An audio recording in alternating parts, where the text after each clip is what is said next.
Olá, sou o Bruno Fuga, a gente está no canal do YouTube Bruno Fuga Advogados, onde os advogados e escritórios têm se dispostos a falar um pouco sobre nossa rotina forense. Os vídeos são sempre voltados para advogados, um pouco de direito empresarial, direito do trabalho, rotinas em escritório, tendo visto nossa certificação ISO 9001 e também um pouco de processo civil. E o assunto hoje é processo civil.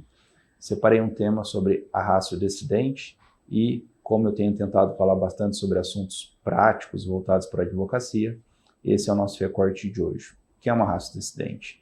O common law há muito tempo, até pela sua maior aplicabilidade naquela tradição jurídica sobre os precedentes, tem estudado bastante sobre a ratio decidente, tendo em vista que os precedentes têm grande aplicabilidade lá.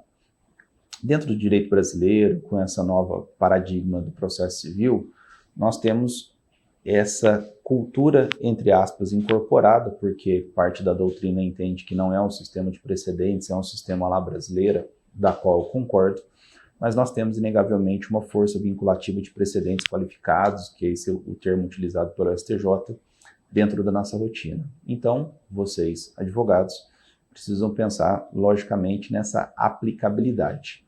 E, sendo breve, que esse é nosso objetivo nos vídeos, nós precisamos pensar, por exemplo, lá no 489, parágrafo 1º, que diz que os fundamentos determinantes têm validade lá para decisão judicial, tanto para a utilidade do magistrado quanto para os advogados, para confrontarem tecnicamente, por meio de embargo de declaração, por exemplo, vejam 1022, parágrafo 1º, onde o 489 é o motivo de embargabilidade, para colocar isso dentro das nossas petições. Nós olhamos, por exemplo, decisões paradigmas, é sempre a gente bom pensar nesse norte, tem decisões que precisam ser interpretadas e confrontadas para dizer que são iguais ou não ao seu caso.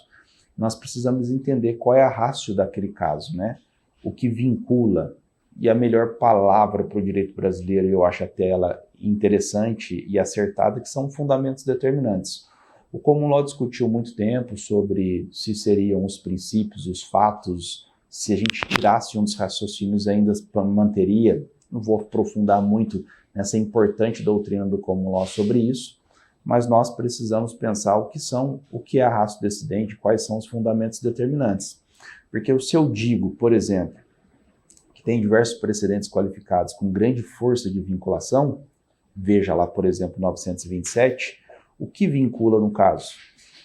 Nós precisamos extrair esse elemento central dentro da decisão judicial e dizer que para o seu caso você quer uma força vinculativa, ou seja, siga esse precedente, né?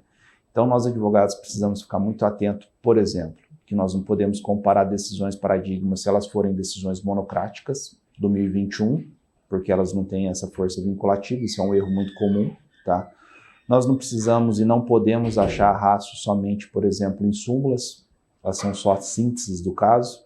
A tese, que é aquilo que é fixado nesses precedentes qualificados, certamente não refletem toda a ratio do caso, tá? A ementa não reflete todo o caso, e aí nós precisamos analisar para a ratio tudo que deu origem ao processo, o julgamento, os votos, as petições iniciais, os fatos vinculados a ele, ou seja, todo o contexto. Ou seja, novamente, para a gente entender o precedente, fazer o uso na prática mesmo, coisa que é muito importante, nós precisamos entender muito mais do que a simples ementa, súmula, tese. Precisamos ir atrás dos fatos, dos argumentos, de todo o contexto processual para dizer que ele é igual ao seu caso, tá bom?